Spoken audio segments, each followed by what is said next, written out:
မာခွင့်ပြုရဲဆိုရင်ချစ်သဘောတူပါတယ်ဒီဒုက္ခတွေအားလုံးပြီးတတ်ဖို့ဆိုရင်ချစ်ရဲပါတယ်မာ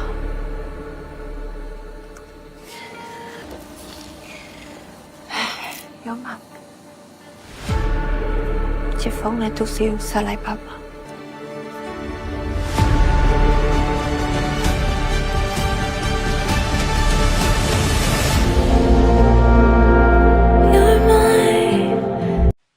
ဒါက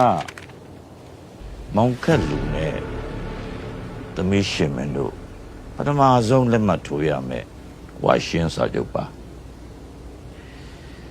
အခုချက်ချင်းလက်မှတ်ထိုးရမယ်လို့မဆိုလို့ဘူးနော်မင်းတို့ကို